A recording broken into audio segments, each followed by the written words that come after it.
Welcome to part 2 of Prune and Graft branches on your family tree using source analysis. My name is Diana Elder and I'm an accredited genealogist, and you can find me at FamilyLocket.com and connect with me on the Research Like a Pro Genealogy podcast. Let's get started. The content of this video, as well as the thoughts, views, and opinions expressed herein belong solely to the creator and do not necessarily reflect the views of FamilySearch International and RootsTech. Well, let's do a little bit of review from our very first series. And if you'll remember, when I first started my research, I started with my paternal line, and I had this migration of California to Oklahoma, Indian Territory, and Texas. And then from Texas, all the lines went to any place south: Arkansas, Alabama, Georgia, the Carolinas, Missouri, Virginia, Tennessee. And of course, this was all pre-1850, where the research gets more and more difficult. And my great-grandfather's death certificate had stated that his mother's name was Elizabeth Welch, but then other records named her as Melissa. And when I found an Elizabeth Welch of the right age in the 1850 census in South Carolina, that's what we decided had to be her parents. This was her. But after we did more research, we discovered that we were wrong, and we had connected an incorrect branch to our family tree. So let's take a look at what we did along the way, and I say we because my daughter and I worked on this together, how we determined that we had the wrong parents and how we found the correct parents. So let's delve into the case of Melissa Elizabeth Welch Harris. Now, this is the process that I used, and I always start with an objective. And so let's take a look at what the objective for this research project would look like. Discover and document the parents of Melissa Elizabeth Welch, born 10 September 1844 in Sumter County, South Carolina, and died 5 January 1887 in Cameron, Milam County, Texas. Melissa married John Christian Harris on 27 July 1865 in Burleson County, Texas. So this is my starting point information. This is what we knew. Now next is analysis, and this is such a fun part of the process, and it's so very important to really analyze your records and try to learn more about them. And so I'm going to teach you all about how to analyze your records and hopefully give you some ideas of how to do this better. Maybe you've already been analyzing, but I've got some ideas for you. I like to use Elizabeth Shown Mill's evidence analysis process model, and I like this because it's in a set of 3. You've got 3 types of evidence, you've got 3 types of information, and you've got 3 types of sources. So we're going to look at all of these and how this really helps us to analyze what we have about our ancestors. And we'll use, of course, the records for Melissa Elizabeth Welch. First of all, let's talk about sources. Well, sources are any material or a person that contains genealogical information. Sources come in 3 parts. They can be original, derivative, or authored. Some sources can be tricky, and not everybody agrees on what some of them may be categorized at, but just thinking about it can give you new eyes to help you better understand a source. Here's an example of an original source for Melissa Elizabeth Welch.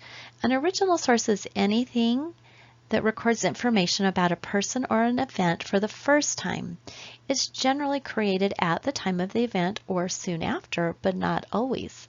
This family Bible is a good example. This is an original source, and it was created by a family member when they began recording the births, marriages, and deaths of the family.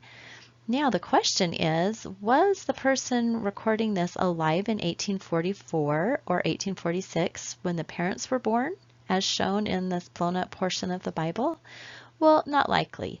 So this record was made long after the births. We can recognize that as we evaluate each piece of information in the family Bible.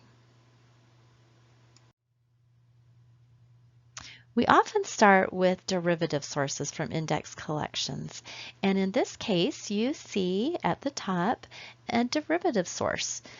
In this derivative source, Ruth Harris, who was the youngest child of John Harris and his third wife, made a transcription of those original Bible pages, and those were copied, and I received a scanned image of this. Anytime we have a derivative source, we need to seek out the original so we can see with our own eyes the information. So notice how at the top of the transcription, how Ruth added a few additional notes, and then I added additional notes. Notice the spelling of the surname of Melissa. Ruth had interpreted as being Wilch, W-I-L-C-H, whereas most of the other records named it as Welch. So look at the original, which is below. What do you think? Is it W-I or is it W-E? And often we'll see these types of issues in derivative sources, transcriptions, indexed records, and so we always want to get to the original if we possibly can. So some more examples of derivative sources would be an indexed marriage collection on FamilySearch, maybe a book listing all the grave sites in a cemetery, or an abstract of a will on an online family tree. Now let's talk about authored sources. When someone has studied the family and used original and derivative sources, they come to their own conclusion, and that becomes an authored source. An online family tree is a good example. It's a mix of sources, and when we attach family members and records to our trees, we become the authors and we create authored sources. This could also be a biographical sketch, a research report, or even just a family story that you have written and compiled. And here we have an example by Nicole, my daughter, and where she wrote a little snippet about the name for Melissa. And so she explains kind of the different ideas about what her name could be. Is it Elizabeth? Is it Melissa? Is it both? Now let's talk about information. Information also comes in threes. We call it primary, secondary, or undetermined or unknown information, and this refers to the facts found in the source. Often one source has a lot of different types of information. Think of a death certificate that has birth information, death information, parents' names, and different people could be giving the information on that certificate, and that will make a difference into how much weight we actually give that information. Determining the kind of information is all about who the informant is. And in primary information, it's given by a person who witnessed the event firsthand. And on this death certificate, a good example of that is the doctor reporting the date and cause of death, and he would be a primary informant. So we have the date of death at the top, 17 August 1957, and then we have the signature of the physician, P.L. Hayes of Eastern State Hospital, Veneta, Oklahoma. This is the primary information on the death certificate. Now, what about secondary information on the very same death certificate? Secondary information is given by a person who first obtained the information somewhere else, then reported it. So the birth date and name of a mother, in this case, Elizabeth Welch, came from hospital records. The hospital was not there at the time she was born and likely came from the time that Doc was admitted to the hospital. But even though Doc was there at the time of his birth, he would not be able to witness that that was the date of his birth. He was told the date of his birth by others. And so that information that Elizabeth Welch is the mother of Doc is secondary information, as is his date of birth of 29 December 1886. Now let's think about undetermined or unknown information. And this is where we really have no idea who gave the information. Census records are a really good example of this, because not until 1940 do we know who the informant was. It was supposed to be the head of household, but if a census taker was out in a rural area and the head of household was not present, he could have gotten the information from the wife or an older child or even a neighbor. And so census information is generally classified as undetermined or unknown information. And in this example, we see Melissa Harris as a wife, and she's in the household of her husband, John C. Harris. This is the 1880 census, the first census we have where relationships are noted. And you'll see that Doc Harris is not listed in the census because he has not been born yet. He was born in 1886. But we do have Devia C. Harris. She's the second child from the bottom, and she's the daughter age 2. And we have a death certificate for her, and that ties this family together in a way. Having her death certificate and Doc Harris's death certificate, both naming a mother as Elizabeth Welch. Now we also have evidence that we need to classify. Evidence is what you pull from the source information to answer your research question. Direct evidence clearly states the answer to the research question. Indirect evidence answers the research question when combined with other evidence, and negative evidence occurs in the absence of an expected situation. Let's look at some examples. What kind of direct evidence is in the marriage record? Well, direct evidence clearly states the answer to a question, and we can have direct evidence in any kind of source. It just means that it answers the question directly. So in this case, we have the marriage of J.C. Harris and Melissa Welch. We have two different types of sources here. We have the original source of the marriage, and then we also have an index source from FamilySearch, but they both directly answer the question of when was the marriage for J.C. Harris and Melissa Welch. And you'll see that there's a little bit of different information in the indexed record at the top. We have 27 July 1865, and at the bottom in the Bible record we have 22 July 1865. So what would be the next step to finding the correct marriage date? Well, it would be to look at the original record that the indexed record is only pointing at to see what the actual date, which would be closest to the time of the event, was.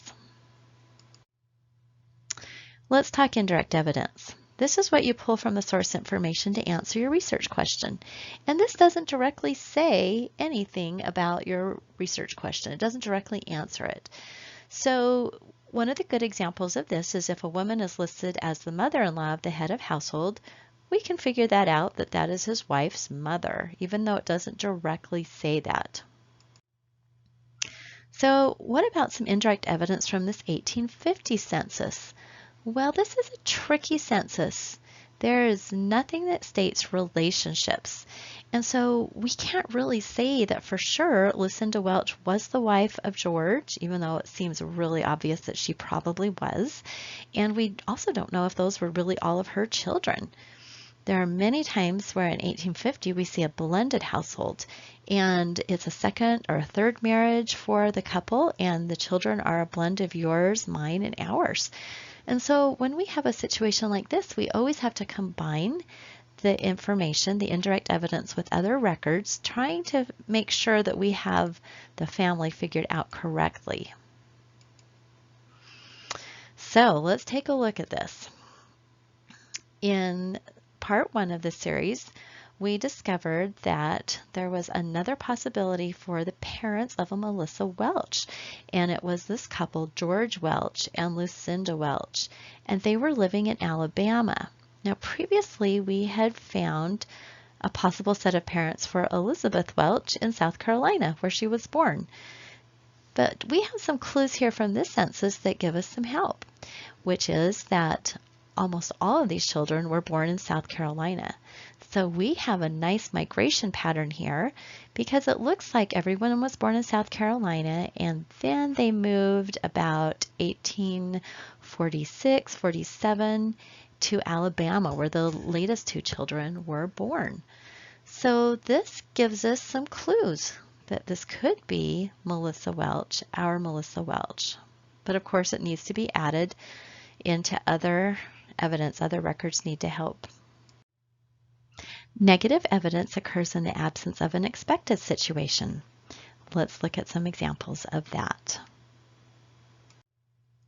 The 1900 census is the first where Doc Harris appears in the household of his father, John C. Harris, because the 1890 census was destroyed, where he would have been shown as about a 4-year-old.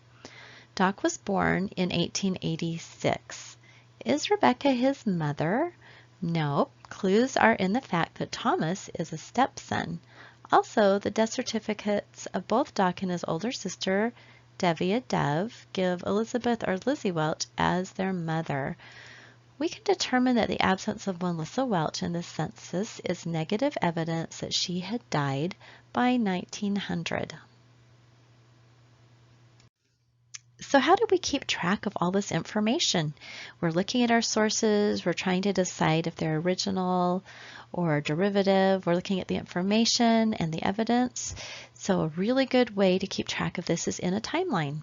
And here is an example of the timeline analysis I did on Elizabeth Melissa Harris, and it has her birth information, her marriage source, residences, and it gives you a place, if you do something like this, to write down all of your conclusions and your thoughts. The really great thing is if you have to leave your research and then come back to it, you haven't lost all of those conclusions. They're captured in your timeline, and that's very, very helpful as you continue working on your research. Now, this concludes part 2 of this series of pruning and grafting your family tree. And in the next part, part 3, I'm going to show you how we continued with the research process to finally figure out for sure who the parents were for Melissa Elizabeth Welch. So I hope you will join me with part 3. You can find more about what I teach about the research process and about analyzing your records on my website, FamilyLocket.com. We have a special web page for RootsTech, and there you can find a template for the timeline analysis that I used and that I showed you in this presentation, as well as research log templates, and more information about our podcast, newsletter, books, and courses. So I hope you'll join me over at Family Locket. Thanks so much for watching this presentation, and I hope you enjoy all of the RootsTech Connect videos and presentations. Best of luck with all of your research.